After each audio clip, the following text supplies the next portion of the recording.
আজকে তৈরি করব একদম নরম তুলতুলে সুজির দানাদার লাড্ডু, যা মুখে দিলেই মিলিয়ে যায়। যে কেউ বাড়িতে তৈরি করতে পারেন, কারণ অল্প কিছু উপকরণে আর সুজিটা আমাদের বাড়িতে মোটামুটি সবসময় অ্যাভেলেবেল থাকে। তৈরি হয়ে যায় এই লাড্ডুটা। নমস্কার সবাইকে, আবারও একটা নতুন ভিডিওতে সবাইকে স্বাগত জানাই। আশা করি সবাই ভালো আছেন। গ্যাসের ফ্লেমে একটা কড়াইতে সবার প্রথমে 1 টেবিল চামচ পরিমাণে ঘি নিয়েছি।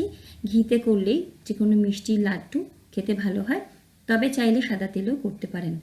ঘিটা গরম হয়ে গেলে এখানে বেশ কিছুটা আমন্ড আর কাজু একটু ভেজে নেব হালকা করে। চাইলে কিশমিশ দিতে পারেন, আমি এখানে কটা কিশমিশও দিয়েছি।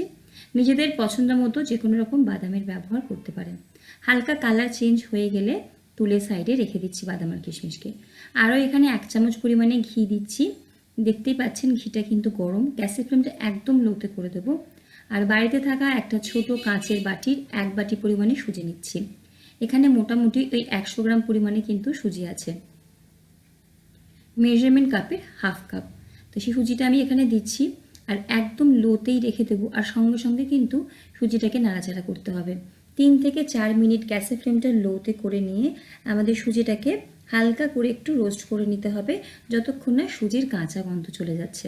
তারপরে এখানে দিচ্ছি আমি যতটা সুজি তার অর্ধেক পরিমাণে কোরানো নারকেল। আমি ফ্রেশ নারকেল নিচ্ছি, ডেজিকেটেড কোকোনাট থাকলে সেটাও নিতে পারেন।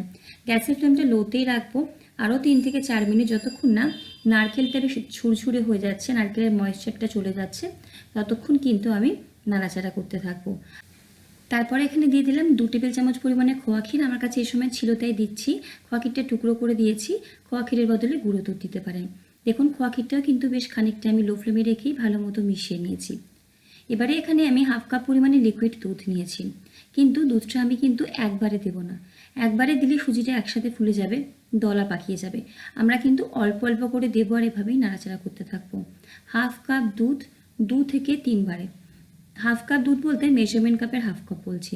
যেহেতু আমি এখানে 1 বাটি সুজি নিয়েছি, তো দুধটাও কিন্তু এখানে 1 বাটির কাছাকাছি নিয়েছি। দুধটা আগে থেকে জাল করে ঠান্ডা করা দুধ। 2 থেকে 3 বারে সম্পূর্ণ দুধটা আমি মিশিয়েছি। আর দেখতে পাচ্ছেন সুজির দানাগুলো কিন্তু হালকা হালকা করে ফুলে যাচ্ছে। এটাই আমাদের কাজ, দুধটাকে দিয়ে সুজির দানাগুলোকে ফোলানোর, যাতে সুজির কাঁচা ভাবটা না থাকে। একবারে দিয়ে দিলে দলা পেকে যাবে, তাতে লাড্ডুটা খেতে ভালো লাগবে না। আমরা যদি অল্প অল্প করে দিয়ে আর এভাবেই মেশাতে থাকি, এতে সুজির দানাগুলো ফুলেও যাবে আর লাড্ডুটা খেতেও ভালো লাগবে। সম্পূর্ণ দুধটা, মানে যতটা সুজি নিয়েছি ঠিক ততটা পরিমাণের দুধ ভালো মতো মিশিয়ে নিয়েছি। দেখতেই পাচ্ছেন আস্তে আস্তে কিন্তু সুজিটা একটু সফট হয়েছে, হালকা হালকা কিন্তু বাইন্ডিংয়ে আসছে। এই সময় কিন্তু নাড়ানো চাড়ানোটা একদমই বন্ধ করা যাবে না। লো ফ্লেমে রেখে অনবরত আমি স্প্যাচুলাটা নাড়িয়ে যাচ্ছি। কিন্তু দিয়ে দেবো চিনি হাফ কাপ পরিমাণে। যে পরিমাণে সুজি নিয়েছি আমি সেই বাটিরই 1 বাটি এখানে কিন্তু চিনি নিয়েছি আমি। চিনিটা নিজেদের স্বাদ অনুযায়ী নেবেন। আমি বাটির মাপটাও বলছি আর কাপের মাপটা ডিসক্রিপশন বক্সে লিখে দেবো। হাফ চা চামচ নিলাম এখানে এলাচের গুঁড়ো ফ্লেভারের জন্য। একদম লো ফ্লেমে রেখে মোটামুটি মিনিট 5 মতো সময় লাগবে।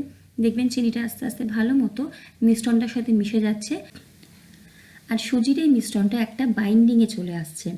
দেখুন বেশ খানিকটা সময় ধরে কিন্তু আমি এভাবেই মিশিয়ে নিয়েছি।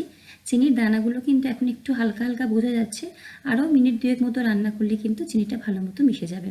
এই সময় দিয়ে দিচ্ছি এখানে ঘি ভাজা বাদাম আর কিশমিশ। গ্যাসের ফ্লেম লোতে রেখে আর 2 মিনিট মতো কিন্তু আমি নাড়াচাড়া করে নিয়েছি। দেখতে পাচ্ছেন মিশ্রণটা আগের থেকে অনেকটা বাইন্ডিংয়ে চলে এসেছে, সফট হয়েছে আর চিনির দানাগুলো কিন্তু একদম মিশে গেছে। তো সুজির লাড্ডু তৈরির জন্য কিন্তু মিশ্রণটা আমাদের এই সময় একদম রেডি। এভাবে স্প্যাচুলা দিয়ে চেপে চেপে ধরলেই বুঝতে পারবেন যে একটা বাইন্ডিংয়ে চলে এসেছে আর চিনি একদম ভালো মতো মিশে গেছে।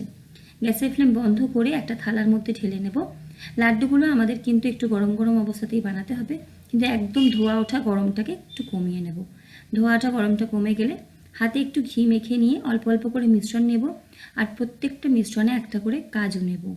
ঠিক লাড্ডুটার একটা সাইডে কাজুটাকে কিন্তু লাগিয়ে এভাবেই গোল গোল লাড্ডুর শেপ দেব। হাত দিয়ে একটু সমান করে মসৃণ করে নেব। তৈরি হয়ে গেল আমাদের সুজির লাড্ডু। বাকি লাড্ডুগুলো একই রকমভাবে কিন্তু আমি তৈরি করে নেব। একদম কম উপকরণে বাড়িতে থাকা সাধারণ জিনিসেই তৈরি করেছি। খোয়া ক্ষীরের বদলে চাইলে গুঁড়ো দুধ ব্যবহার করতে পারেন, স্বাদ একই রকম থাকবে। একদিন তৈরি করে জানাবেন কেমন লাগলো। ভিডিও কেমন লাগলো জানাবেন। ভালো লাগলে লাইক কমেন্ট শেয়ার সাবস্ক্রাইব করে পাশে থাকবেন। খারাপ লাগলেও জানাবেন কেন খারাপ লেগেছে। একটা লাড্ডু ভেঙে দেখাচ্ছি, দেখুন ভেতর থেকে কত সফট আর দানাদার। আজই অবধি, দেখা হচ্ছে পরের ভিডিওতে। সকলে ভালো থাকুন, সুস্থ থাকুন, হাসি খুশি থাকুন। ধন্যবাদ।